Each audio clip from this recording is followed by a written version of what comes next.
What is up, Jags fans? Boy, am I excited about today and about this show. If you haven't noticed from the title yet, we are talking Jaguars offensive scheme in 2022. Before we get to that, make sure you subscribe to the YouTube channel. We just hit 2,100 subscribers, so that's pretty impressive. I mean, to think that 2,100 people have subscribed to this channel always humbles me. I'm a Jags fan, just like you guys, so super excited that many people have subscribed to the channel. Spread the word, man. I'm not ashamed to say it. Tell people about it. You know, we're all Jags fans. We love hanging out and talking. That's what we're doing. Today, we're talking all things Jags offense. So what I want to see with you in the chat, you may have noticed a new chat setup here. What I want to see in the chat is what you think this offense will look like. Now, I have some videos loaded up that I think will give us an idea of what Doug Pederson, Press Taylor, the whole crew is going to be doing. So we're going to dive into that in a second, and we're going to see what the history of play calling tells us is going to happen, okay? Before we get to that, I do want to hit some of these comments, because, again, this is a show for fans by fans. Nolly Full Cab, channel member. Look, you want to be a channel member? Like Nolly Full Cab, and be able to spam the Blake Bortles emojis, you got to be a channel member. So you can do that. You can sign up. There's different levels, and I appreciate. Oh, look at this. We got Grace Lambert with a $4.99 super chat. Look, we got a new setup here, boys. We got a new setup. I hope y'all like it. I hope that we just keep trying to get better. That's what we do around here. Thank you, Grace, for the $4.99. I appreciate it. Grace has been a fan for a long time of the Jags.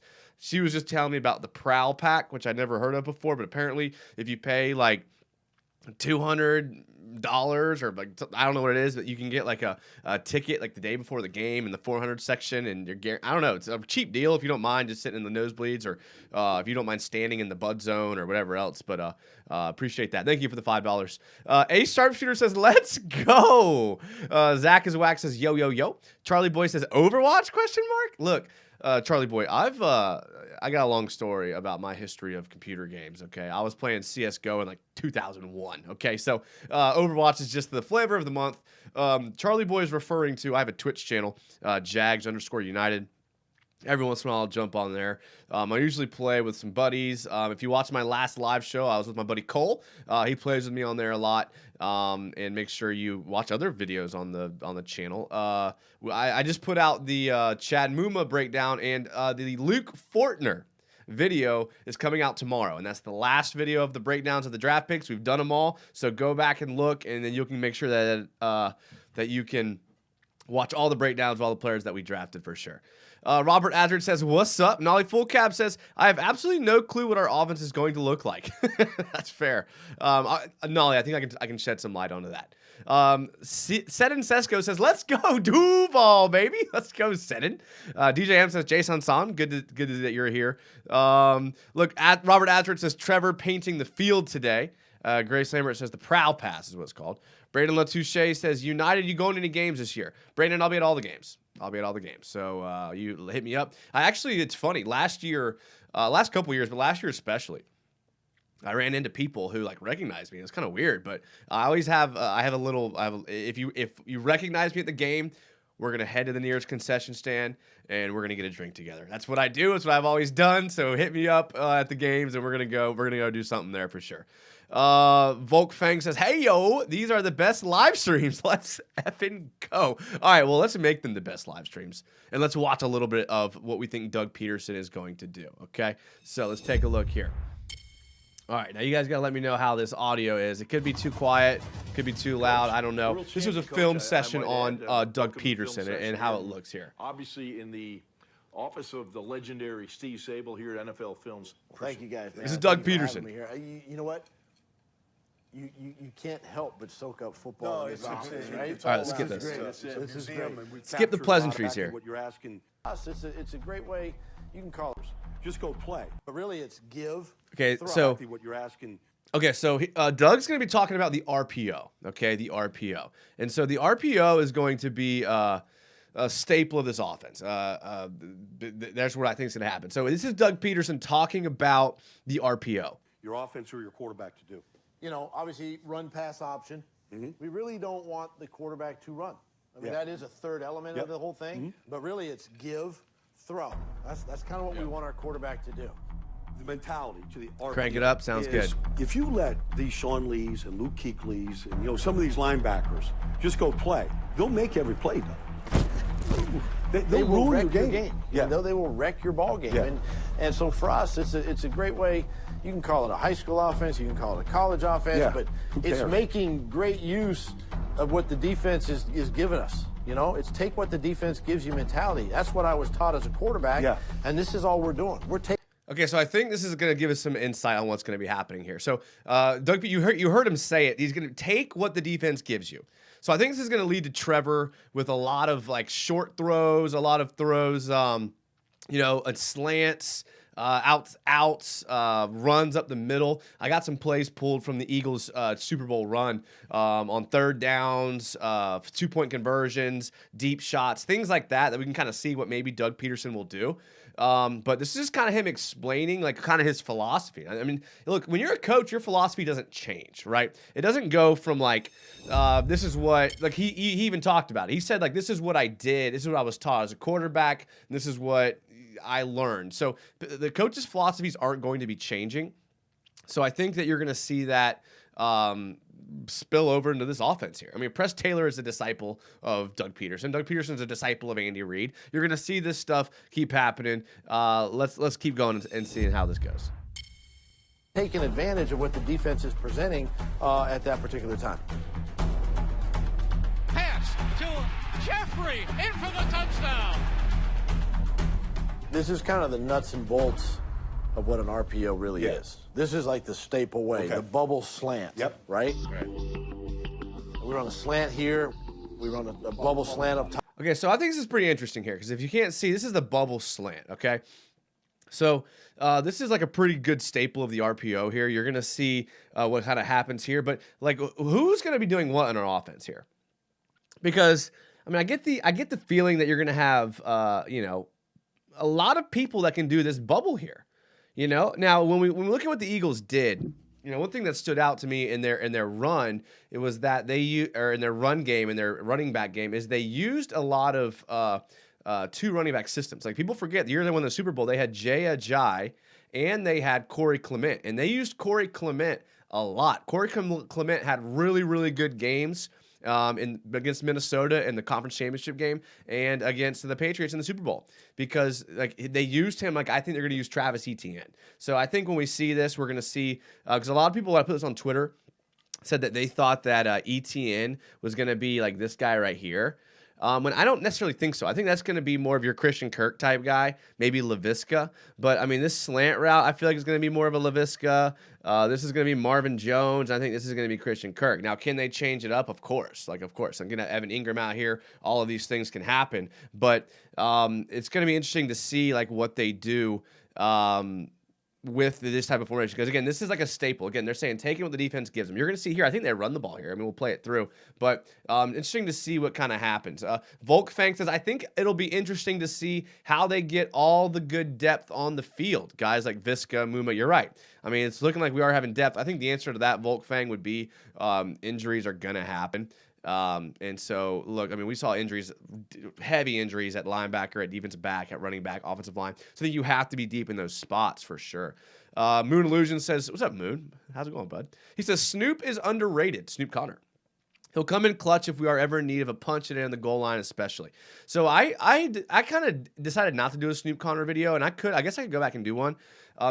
Snoop Connor had an amazing game against, who was it? It was against, Arkansas, maybe. But I mean, he had a good game, so we'll have to take a look there. All right, let's let this play out a little bit more. Top. What I'm gonna do, I'll just kind of diagram like the staple day one install play that we put Day in. one The install. biggest thing is on this particular play, we're going to try to run an inside zone play. Inside From zone. a blocking standpoint, we got enough hats for hats, and we're just sort of double teaming our way up inside zone, giving the ball carrier the ball. What ends up happening, okay, a couple things. Number one, quarterback is going to read that linebacker. He's going to see where he is. So in this particular configuration, he's kind of in this A-gap area, what we call the A-gap, ABC, D He'd be the Mike outside. linebacker, Doug. Yeah, in that situation. So that's him. So we know as a quarterback, this safety is going to fill, right? Somebody has to take this spot right here. So what we know is we're going to get rotation to the front side. So the quarterbacks know that pre-snap. So now the quarterback has to read this guy and make a determination. Is it a 7-man box or is it still a 6-man box? If it stays a 6-man box, right, 6 guys. All right, so you see what's interesting there. And I'm just going to flip the camera back and forth just because I don't want the YouTube algorithm to catch me lacking, as the young kids say. But if you caught on what he said there, is he said the quarterback has to read the strong safety. So the quarterback has to read the strong safety. It's all that it is. He talked about a hat for a hat, meaning like you have enough blockers up front, whether it's your offensive line or your tight ends, for the front 7, right? So if you run 5 offensive linemen and a tight end, then you're looking at 6 guys, all right? And then now if you bring in another tight end, now you have 7, right? And you're reading the guy, or you have a blocking linebacker or something like that. In the diagram he's showing, it's a nickel package, so it's a front 6, right? And so he has, because if the double slants and then the out, it's 3 wide receivers, so defense is in a nickel, so 6 on 6. So all he's going to be asking Trevor Lawrence to do is to read the strong safety. Does the strong safety come down into the box, or does the strong safety bail out and help in coverage? If the strong safety bails out and helps in coverage, that declares they're in a cover 2. If he comes down in the box, that declares they're in a cover 1. I'm going to show you some videos of this if it's kind of confusing you, but just to, I'm trying to explain it. It's simple for you. A cover 1 basically means they're bringing an extra guy into the box, so that means that a slant's going to be open, or an out, or a whip route. A lot of his guys run whip routes, you'll see in the videos coming up here soon. But if they don't and they fall into the cover 2, you hand the ball. So it makes the job really easy on Trevor Lawrence because all he has to do is read the strong safety. That's all he has to do. He talked about in the inside zone, double teaming up through the middle. Like what he means by that is the center double teaming one of the linemen, defensive linemen, usually the 3 technique or a 5 technique, and then moving up to the linebacker. And if everyone holds their blocks, then you should at least gain 3 to 5 yards. Now, the Luke Fortner film, I watched almost every Kentucky game because it's hard to find good clips of offensive linemen. A guy like Luke Fortner is very steady. He does his job every single play, but he's not pancaking someone all the time. So it's kind of hard to find plays to kind of pull. He's one of those players, and I'll explain it in the video tomorrow. He's one of those players that's just very consistent, and there's something to be said for that. So Luke Fortner is very good at double teaming and going up to the next level. So I think that's why they drafted Luke Fortner to play center, is because he has the ability to run that inside zone effectively. Now, Kentucky ran the inside zone almost every single play. Besides the jet sweep to Deshaun Robinson, whatever his name was, they ran inside zones every single time. So I think Fortner was picked for that very reason. So I'm excited for it. Nolly Fullcap says, Zay Jones, who? I'm also very high on Snoop Connor. Well, okay, maybe I should do a video on Snoop Connor. I didn't realize that we had such a Snoop following around here. Moon Illusion says he has Snoop Connor had 110 yards and 3 touchdowns against Arkansas. Yeah, he went off. Volk Fang says, if Ingram and Arnold do a good enough job in the blocking game, with Etienne in the backfield, it could look like a heavy run play with some pretty deadly passing ability. Volk, I like that. And like I was saying, never mind, I'll hold that for later. Robert Adser, you break this down great. Me or Doug? I think I got to be talking about Doug. Thank you, Robert. I appreciate it. Let's keep it going here. 4 down linemen, 2 linebackers, then it becomes a give. Quarterback will give it all down. Just hat for hat, and let's go. Wentz takes the snap, gives off to Matthews, and Matthews breaks the tackle and picks up 6 yards. Nice job. Good work. The other part of this now is when it's a true 7-man configuration. Now let's say this safety's all the way down in the box, okay? Yep. This safety's now in the middle of the field. Slants open all day. And it becomes a true... You read the nickel back. You're going to have to read the nickel back. Watch. Now we have the numbers we want to take advantage of the throw. And this is where the typical bubble slant. And now we're going to feel that defender right there from a quarterback's perspective, okay? And maybe even, if he settles and they play zone, we'll throw it, right? If he attacks right here, then we're going to throw the slant in behind. Well, Doug Pederson has done a phenomenal job with this football team, just preparing them each and every week. And the way he goes about his game plan and attacking teams. Hey, we're going to keep it going. Right? We'll keep it rolling. Let's go. So essentially, what happens is he talks about this. He's like, this is day one, right? This is like early install to your offense, nice and easy. He says, you teach Trevor Lawrence that you count the hats in the box. If there's 6 hats in the box, because we're talking about in trips formation, so there should be just either 6 or 7 in the box. If there's 6 in the box, you read the strong safety. If there's 7 in the box, you read the nickel back. It's that simple. It's that simple. If there's 7 guys in the box, you're thinking it's going to be a pass play. Now, this is where good defenses learn to disguise what they're doing, float guys down, and the quarterback has to be good enough to recognize a disguised coverage. If a strong safety lines up in cover 2, pre-snap, unless you're the New England Patriots, he's probably rolling into a cover 1. If the strong safety lines up in the box at that linebacker spot, they're probably rolling back into a cover 2 because defenses have to disguise because of this RPO offense has made its way into the NFL. This is where a guy like Chad Muma, and I know I keep breaking into the defense here, my bad. A guy like Chad Muma is interesting because he kind of is that hybrid safety, strong safety linebacker. So he could kind of do both, right? He's athletic enough to cover the slants across the middle. He's got a good feeling. He's also, physical enough to come against the run. Again, another reason, like when you start to look at the guys that were drafted, it starts to make sense. Like, what is Doug Pederson game plan for? He game plans for a matchup problem on defense with a nickel back or a linebacker or a strong safety. So if you can draft a guy who can essentially play all 3 positions, because Chad Muma was a safety in high school. He plays like a safety, one of the best coverage linebackers the Jags have instantly. If you have a coverage linebacker like that, then now you have a guy that can kind of fill the gap for that RPO type offense. So you can kind of see their mentality of what they're thinking, of what they're doing when they drafted Fortner, when they drafted Muma, these late round guys. Doug Peterson's sitting there like, this is the type of guy I would hate to play against. This is the type of guy I would hate to see on the other team, and so we drafted him. Like, the picks make sense. They really do. The Snoop Connor talk is taking off in the chat. Robert Adler says, Snoop was rotated with the 3-back system, so low miles is a big plus. Yeah, you could say the same thing about, I say the same thing about Jonathan Taylor all the time. The dude had, 1,000 carries in college, and he's still going. Said in Sesko, Etienne, J. Robin, Snoop, that's very decent running back room. When you think about what the Eagles had with Jay Ajayi, Corey Clement, and who was the other big dude they had? I forgot. Another big back. And so, they did it too. All right, let's keep it going here, boys. If you're going to put this play in day one install, this is what you teach. Yeah. You're just going to teach the concept.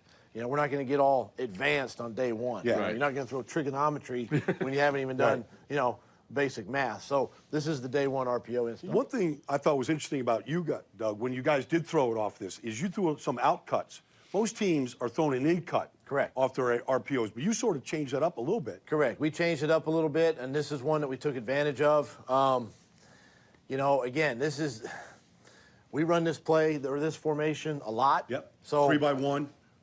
I'm a big believer, and I think you got to do this in the NFL. There's a lot of smart. I know you guys know this, but 3-by-1 just basically means 3 wide receivers on the left, 1 wide receiver on the right. When you talk about 3-by-1 or 2-by-2 or 1-by-3, the first number you say indicates the left. The second number you say indicates the right. So 1-by-3 would be 1 on the left, 3 on the right. What that means, if you're in a 1-by-3, that means that you're either in an empty personnel with a tight end or you have a running back with no tight end. So when they say these terminologies, you kind of have to know that quickly in your head to kind of give you an idea of what's going on.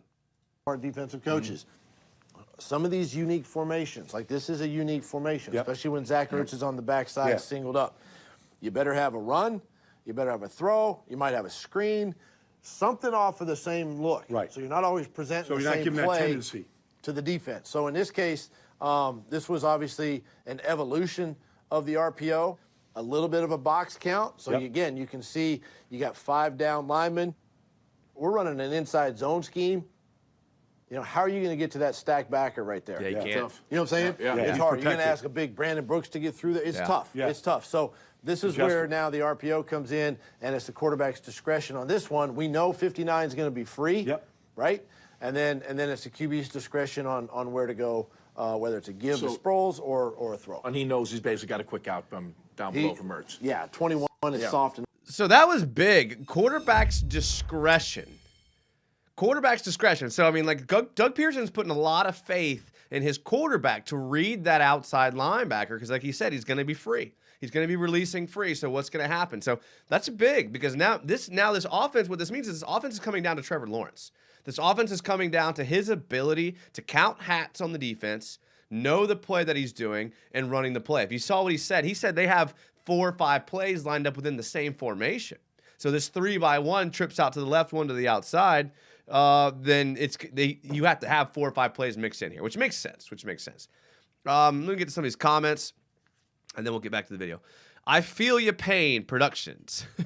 Sounds like he's got a whole thing going on. Go follow him. He says, "What's up, bro?" What's up, dude? Thank you. I always listen. You guys know I always like when people genuinely ask me like, "What's up?" You know, not a lot, man. My work schedule is about to kick back up again, but I'm excited getting back into the routine. The Jag season's starting up again. I can't wait. I hope everything's good with you.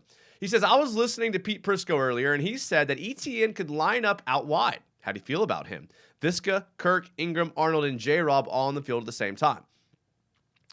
There's not a lot of situations that I think you'll see Ingram and Arnold on the field at the same time on pass plays. I could be wrong, and they probably have some packages where that happens, but I don't think in an ideal world, if the Jags are moving the ball, that you'll see that. It could happen, but 2 tight end sets, typically you're not going to see a lot of passes unless it's like a play action on a short yardage situation, and in that situation, you're probably not going to have ETN lined out wide. Now, we have a play on deck coming up later with the Eagles when they were on their Super Bowl run, and I think it was either in the Super Bowl or it was in the conference championship against the Vikings, where they lined up Corey Clement wide on the outside to allow room for the wide receiver or for the running back to run a wheel route. And we'll get to it in a second, but he utilized the speed of the back lined out wide by himself to clear out the coverage to open up underneath. So I definitely think you could see that happen for sure.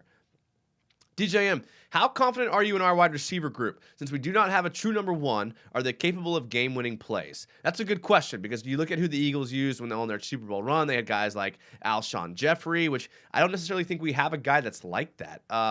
Evan Ingram's the closest thing, but I don't think he's as fast. But you got to look at a guy like Christian Kirk. I mean, they had guys like Torrey Smith, and I mean, outside of Alshon Jeffrey, they didn't have much. I mean, they had Zach Ertz, but they didn't really have a Torrey Smith type player. They didn't have a Christian Kirk type player. I'm interested to see what Pederson will do with Christian Kirk. He obviously liked him enough to go give him a mega deal, so he's obviously got something planned for him.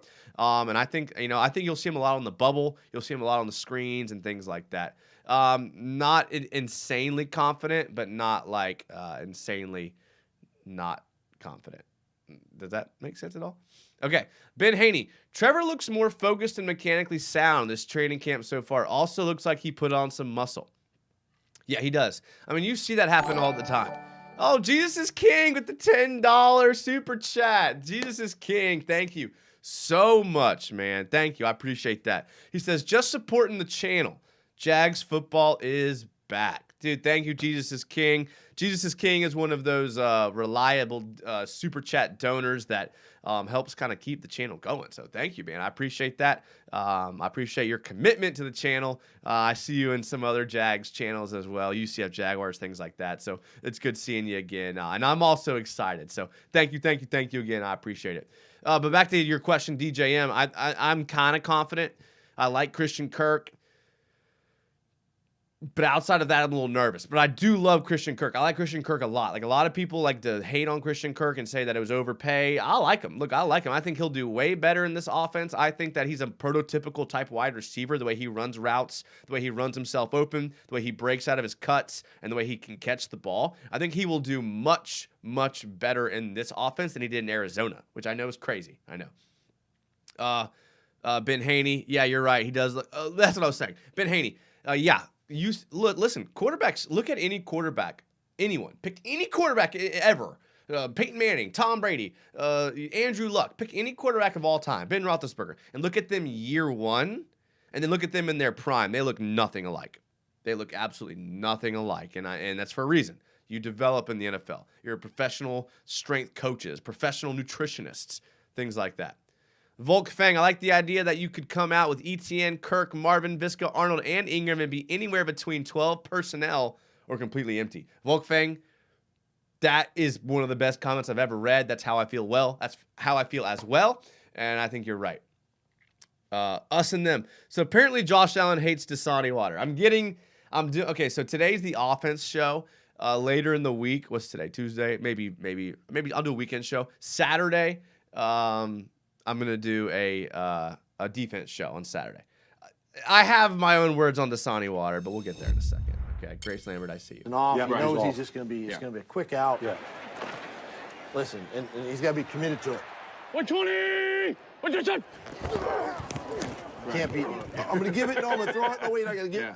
You can't do it. Oh, You you're got to gonna be get whacked. committed. Yeah, you Yeah, gotta you're get- gonna you get- gotta- or it's But going to be a fumble. one little trying to thing get- here, Doug, just a little coaching point here is the back, if he's not getting it, he's got to stay out of the way here. Now, this is Sproles here, so it's a little bit easier for him to get out of the way. But, last thing you want is any indecision by the back if he's going to get it. So one of the things that we do with our backs, and this is something that I learned being around Deuce and being around guys that were with Chip Kelly. Yeah. One of the things the Chip backs Kelly always reference. did is that Shout out they Chip Kelly. disengage. Okay. So they go through their footwork. Oh, I don't get the ball. Now we disengage, Right. and we stay out of the way. Stay We out of the stay way. out of the play. Where would you rather be tonight? No place. No place in the world.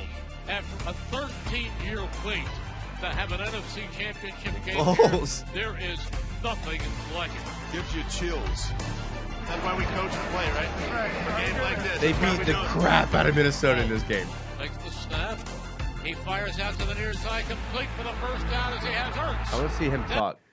I don't know. You Sorry, anticipate guys. man coverage down here off the stacks. Third and one. Third Yeah, and one. third and one. all right. Short yards. There's Third and no one. I sound like to third run. downs are big. You got to But pitch what the third made downs. you, for Mac to do this, to just get this clean rub here, just kind of Look at this- give the look at this impression that the concept. ball's coming? So I hate to toot my own horn, but this Yeah. was one of the concepts I came up with. Yeah. And you just watch so much tape and you understand what teams are They're doing, trying to do. and especially in 3rd and 1 situations. Yeah. Again, love this this is guy. a called run. This is a route combination down here, Yeah. right? Yeah, sure. We put it's a glorified pick scheme. Is Yeah. what it is. We ran a ton of this formation all season.